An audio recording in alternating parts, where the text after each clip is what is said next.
incredible opportunity just before this formal piece to get to know some of the founding members of this campus. And thank you, because Pima, you got us started right here at the downtown campus.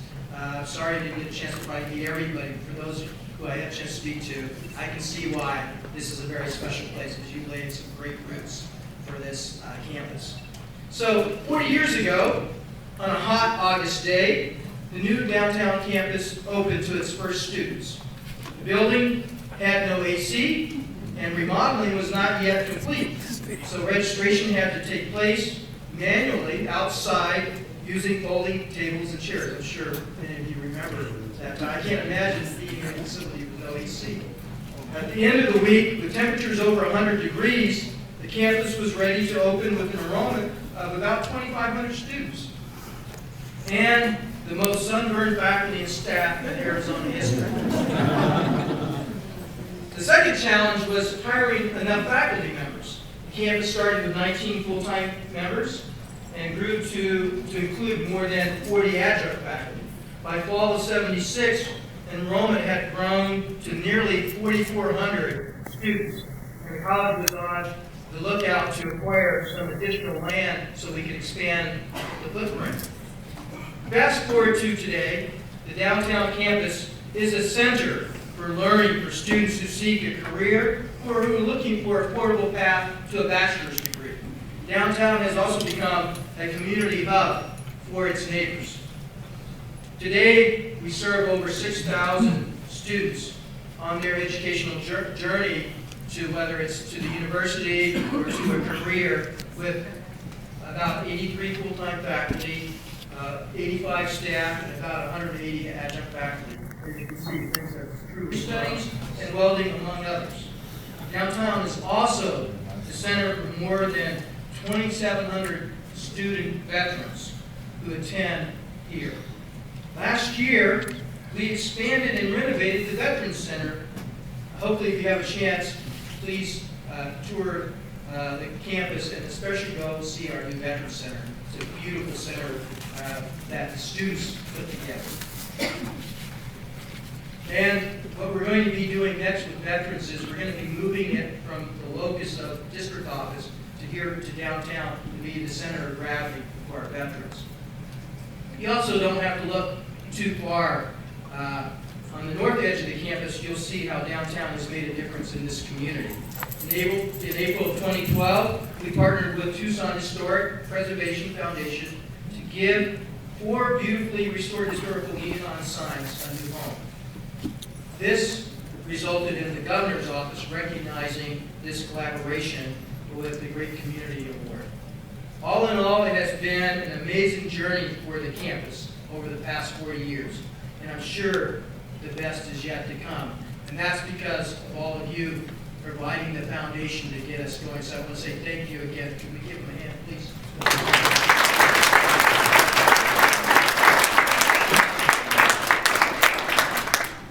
But as you know, no campus or college can get off the ground without having great leadership.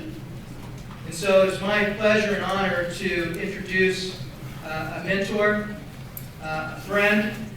Through my 2 years here, I've had a chance to sit down and have lunch with Bob Morella. We've traded phone calls, and I've been very fortunate and blessed to have you as someone to help me in my introduction to the Pima community and to the college specifically.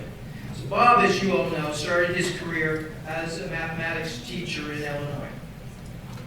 He holds a BS and an MS degree in mathematics from Purdue University and a doctorate in education from Nova Southeastern University.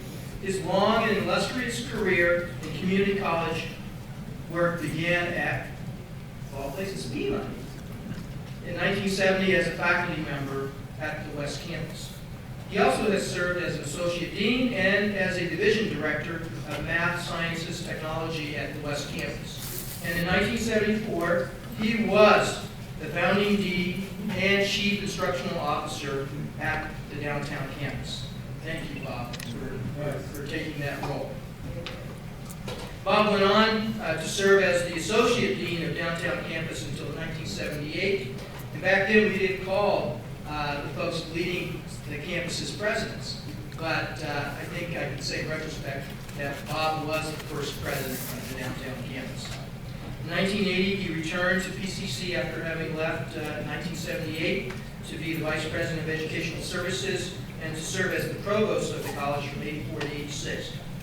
Upon his retiring in 2012, as the President of Santa Rosa Junior College for more than 2 decades, he came out of retirement to take on a special appointment at City College of San Francisco, where he remained until quite recently, where he again retired. So does that mean we can bring you back out of retirement again, Bob? So please, everyone, join me in welcoming Bob back to the downtown campus.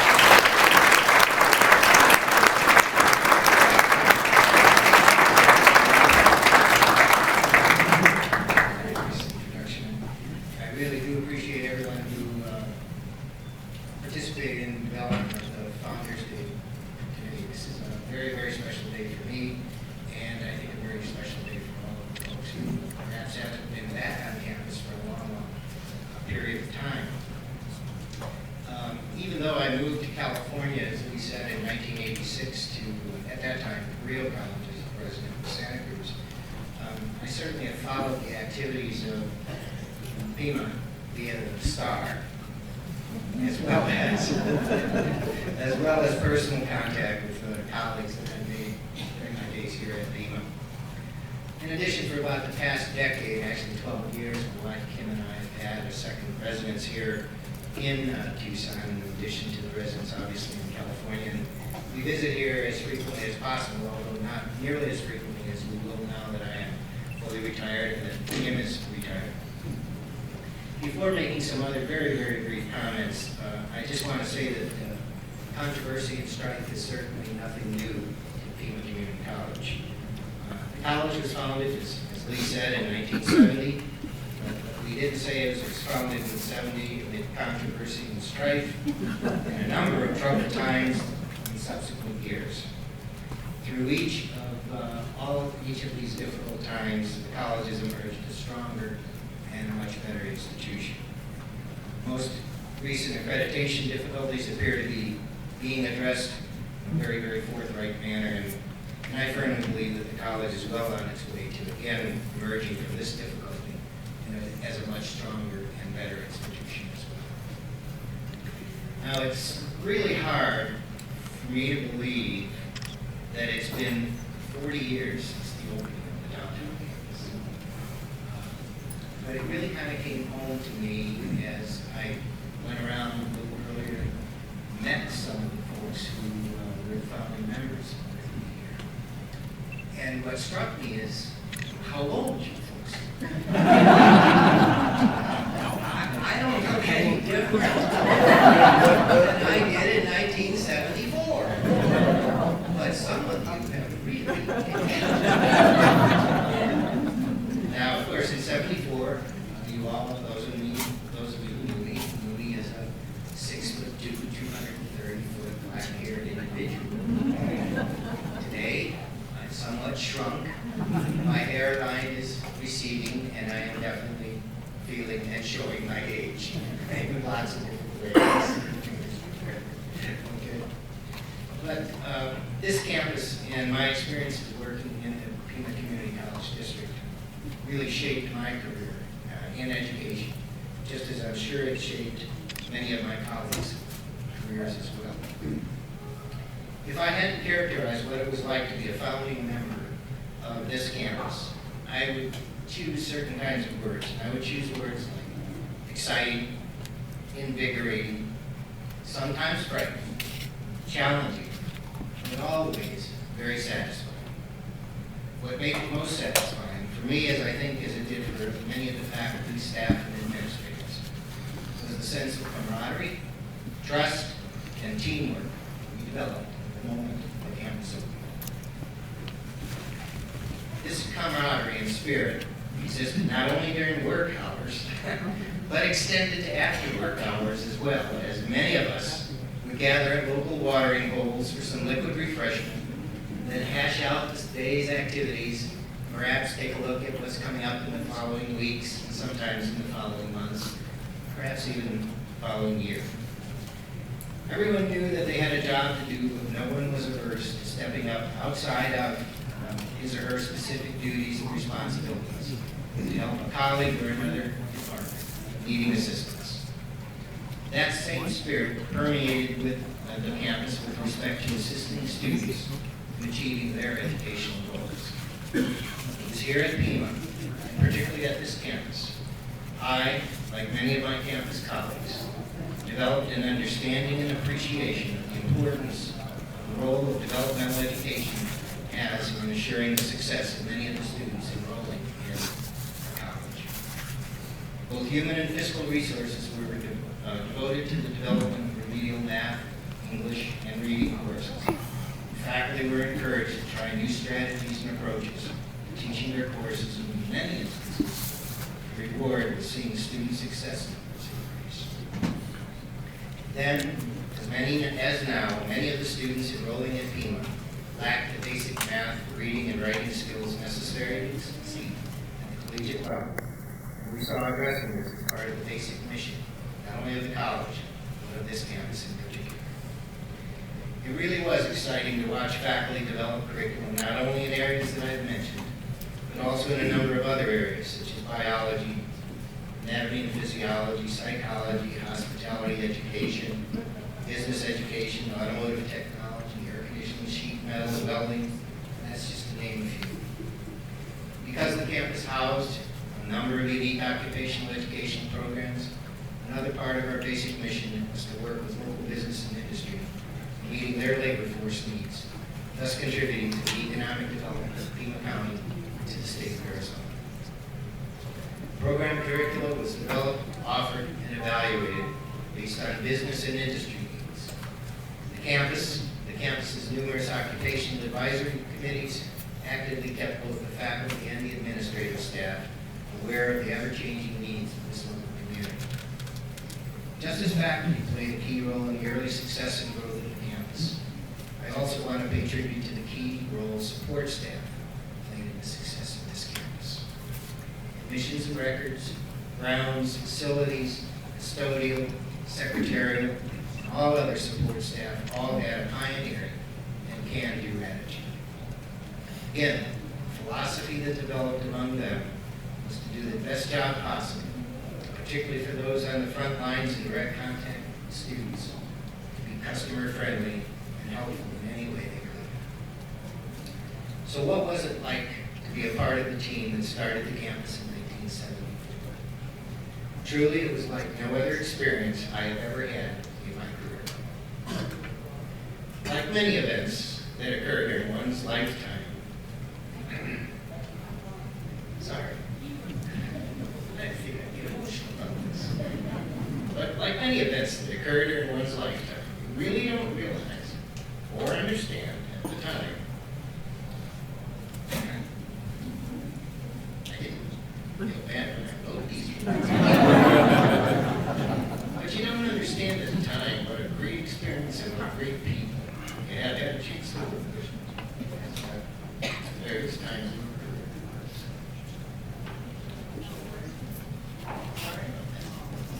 We're not.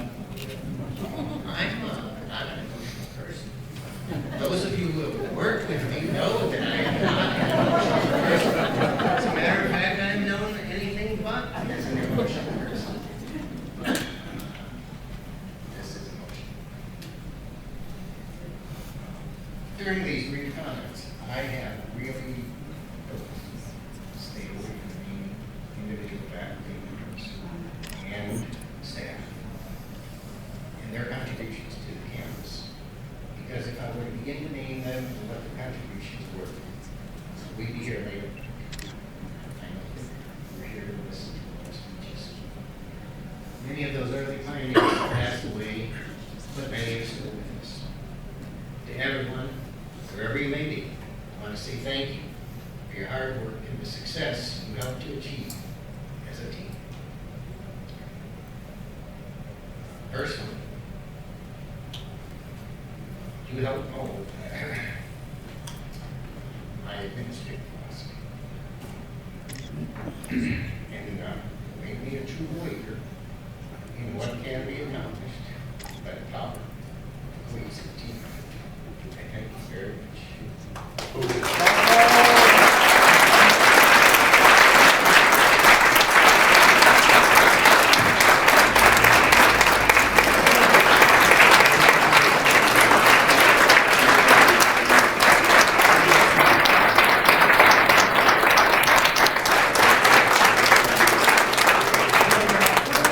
Remember, if you were here, I always made a statement after, and no one ever was able to stop me. Try to make one now if you will, sir, please. I came in '74, and I got here, and this man hired me, thank God.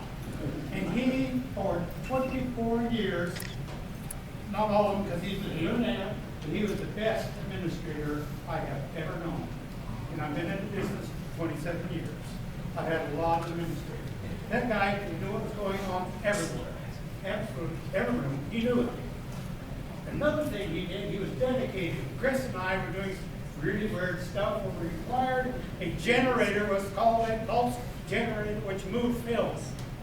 And one Sunday afternoon, the pulse generator stopped working. We didn't know what the hell to do. So we called Walter. He said, well, I'll come down. So he came down to downtown campus over here, took the top off the generator, stood back and looked at it in his wise way, and went, ding. That thing worked. I've loved him ever since. I loved him before, but Bob, you were an absolute treasure, Chris and I both. He saved us many, many times. He would quietly back us when we needed it, and lots of times we needed it, because we're really crazy as hell. And everyone would say, we're crazy as hell. Another thing I'd like to say when we get here is a very progressive state. When I first came down here, I noticed, and I told the faculty here seated, this is a very progressive state because they have all the riverbeds already waiting for the water. Thank you, Mom. Please, everyone, give Dr. Brother another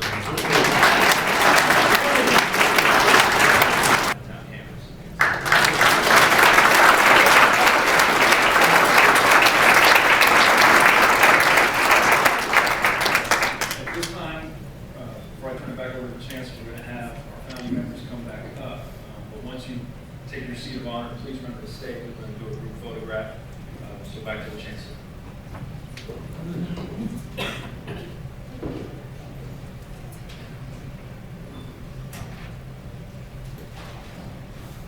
Thanks, Greg, and thank you again, Bob, for a very moving talk and reminder of the fabulous work that has been done here to build this wonderful campus that we have at Pima. So we'd like to now recognize our downtown campus founders who were able to join us this evening. As you know, there were more than 40 individuals who were part of getting this campus started. Unfortunately, not everybody was able to be here. But we have a few folks who have turned out today, and I'd like for all of you if you could come forward as we read your names, and then join us up here in the front row so we can take a group photo. But before I call out the names, I just want to say a few additional words. You and your colleagues' contributions to the Pima Community College in 1974 and beyond continue to resonate today and have contributed to the success of thousands of students throughout the last 40 years. Although we struggle with similar issues as limited space for our technical programs, that can-do spirit of innovation still lives on at the downtown campus. For example, the campus created a Faculty 411 webpage to provide faculty with access to key information. Several occupational and technical programs are reinventing themselves to better align with industry standards. Math faculty have created math boot camps to increase student success, and the dual credit offerings have increased during this last year. All of these are examples, are a tribute to the legacy each and every one of you who started this campus has seeded. And for that, we thank you. As I call your name, could you please come forward? Gerald Burgess. Gerald was campus staff here, and he's visiting us from New Mexico.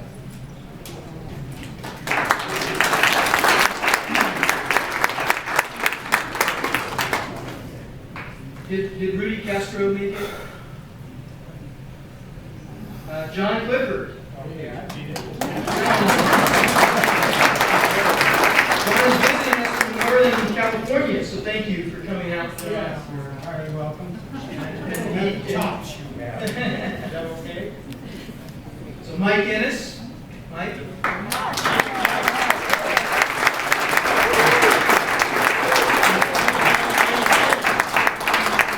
Did Al Craig make it? Walking tall, my friend. Sit yourself down. Tim Murphy?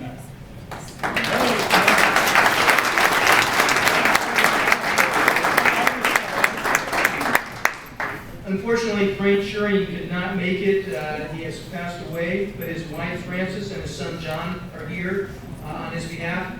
Would you mind joining us, Frances and John?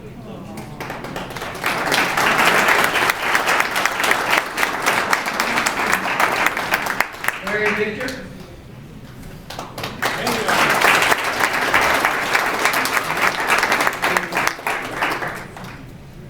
Carl Webb?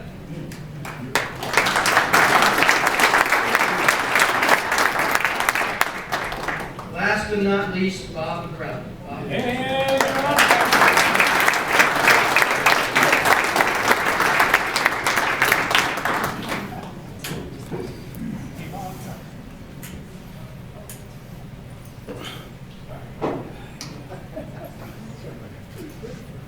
So what I'd like to do now is we're going to provide some award recognition, and I'd like to first start with our founding dean of the downtown campus, Bob McCrell. Bob, would you mind coming up?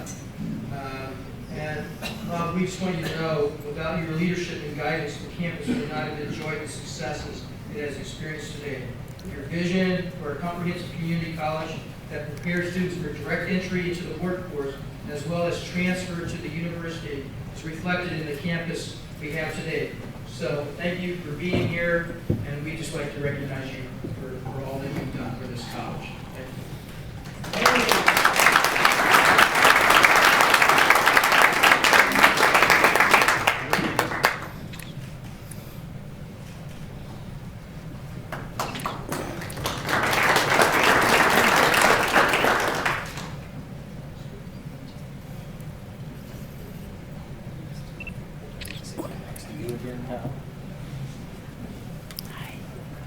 Okay, what we're going to do next is recognize each founding member with a token of our appreciation, but we're not going to have them come up to the stage. Pat Houston, who is our acting vice president for instruction, and the awards to Gerald Burgess, to John Clifford, to Mike Ennis, Tim Murphy, Frances Shuring, Larry Victor, Carl Webb, and Bob Terrell. Again, everyone, let's just thank them all for what they've done for us.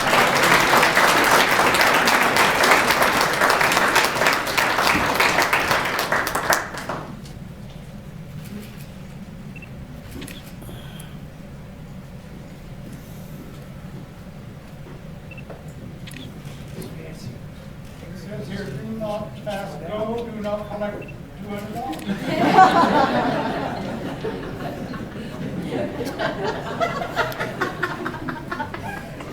We can have our board members would like to do a big group photo.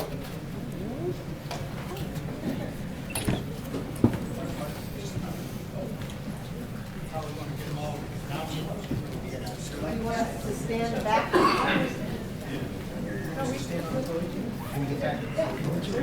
Get there? You got an extra wide? Plant this. Organization plan.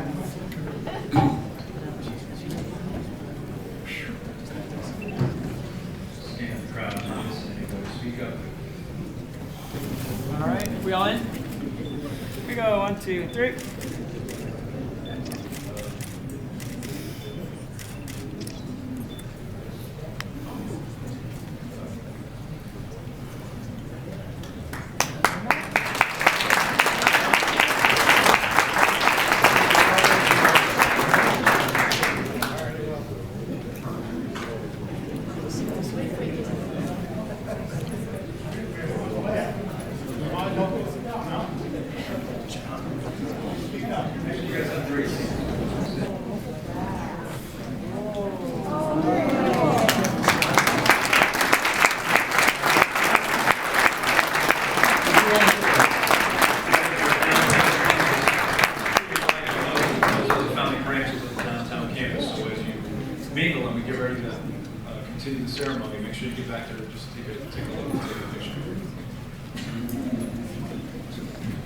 this time, I just want to thank everybody, our chancellor, our board members, all of our founding members.